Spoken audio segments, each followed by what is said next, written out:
Can we start with Bowness? That is so to set the scene for anyone who somehow may have missed it. Winnipeg lost their first line center, their number one defenseman, realistically a couple of their best offensive, like they had half of a lineup and they had a bunch of guys who realistically probably shouldn't be like in a middle six going up against Vegas, the winners of the Pacific. And shockingly kind of got the shit kicked out of them. In a couple of those games though, they mounted some great efforts. So naturally, they game 5, they got the shit kicked out of them in game 5. After the first goal, it was done. They didn't have any whatever. So usually after a series, the post-game pressers, the coaches are not really as hard on the team as they would be if they weren't. The season just ended, everyone's devastated. Usually they just whatever, they'll talk about little things in the game, but it's not I think we need to be better here, because well, guess what? There's no being better there tomorrow, because there is no tomorrow. He decided to go the exact opposite route and carve everybody. And he basically said he used the word disgusted with their effort. He essentially called them jellyfish, just spineless fucking losers. And that was it. He actually sat down and goes, any questions? Because this is going to be quick. And I was like, oh my God, what is he about to say? And I'll tell you what, that was psychotic. That was a scorched earth. I fucking hate Blake Wheeler, Mark Scheifele, who wasn't even fucking playing. Everyone in my lineup, I fucking hate them. They're all gutless losers. After they got fucking eliminated, when realistically, they still had to get back on the fucking plane and go home after that. That's the thing. They all he probably passed them on the, someone probably walked by him on the way to the podium to do their fucking, post game. And, they're probably sitting there is this guy fucking serious? Dude, I just imagine him walking down the aisle of that plane, just zero self-awareness, just, walking up to each guy, nooks up, hey, good effort tonight, bud. Oh, God.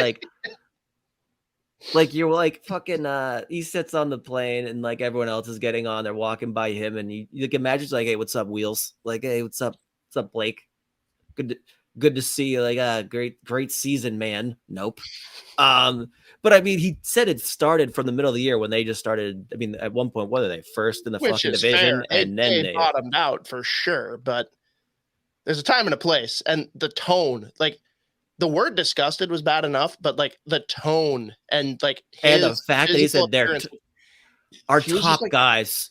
So it was crazy. I've never seen a coach do that after a fucking after a team gets eliminated in the playoffs. He's just let's go. Ask my questions. I hate every guy in that room. That's good. All of my good players, I hate them and I want them gone. Yeah, and we've heard about riffs. We've heard about riffs in that room. We've heard of that. I mean, he comes in again, by the way, he starts off his fucking tenure as the Winnipeg Jets head coach by stripping Blake Wheeler of the seat and going, no, captain. And by the way, this is a guy, when he was assistant coach, that was a big time players coach.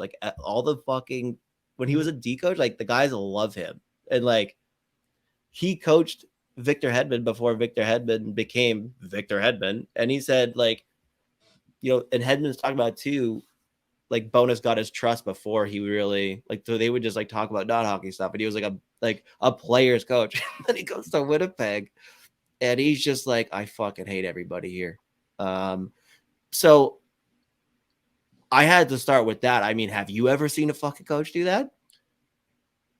So yes, but not in that situation where he said again, disgusted, which is a crazy word to throw in there. But for me, it's okay, even throw out the fact that they were missing top players, whatever. You fucking lost. The season's over.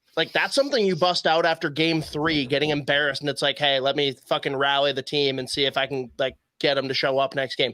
There's no next game. There is nothing to rally them for. That's a time to be yep, here's the reasons I was disappointed in our play, but we'll have to review it over the summer. That's how you have that presser.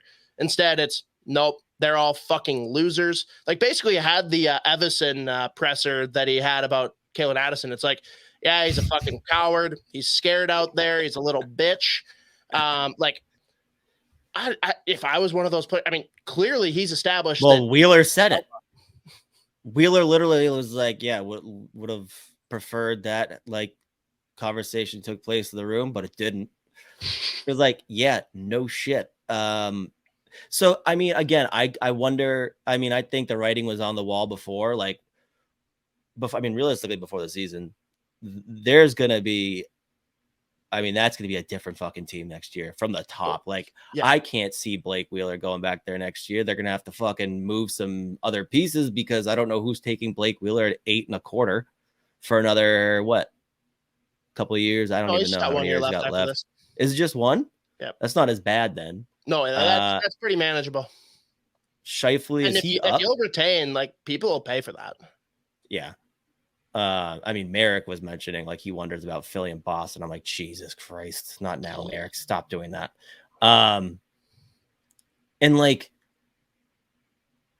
I can't remember if Scheifele's up or if he has one more year. I can't remember. I'm not sure either.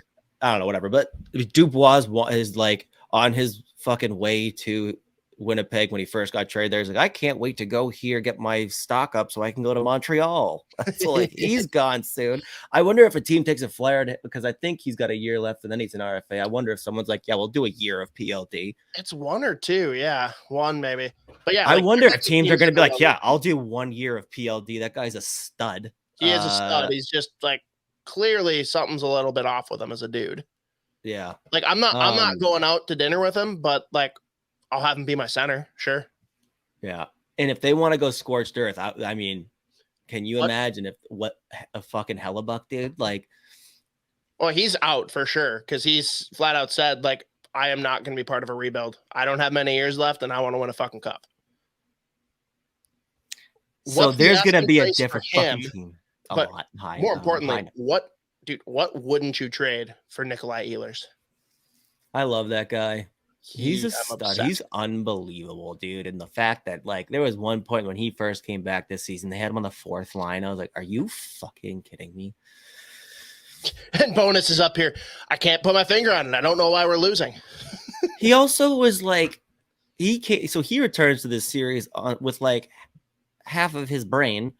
Like he probably shouldn't have been playing at all. And this fucking guy still has the balls to go, our top players, like, I'm disgusted by them. Like, bro, are you nuts? Like, so it's going to be interesting. But I just had to mention that because, like, I could not believe it. And of all teams, I mean, realistically, like, you're going to do that in Winnipeg. Like, you're going to make people not want to go to Winnipeg more if you're the fucking coach. That's crazy.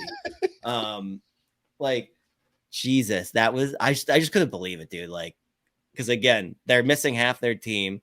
They also mounted a fucking 4-1 comeback at home and lost in overtime.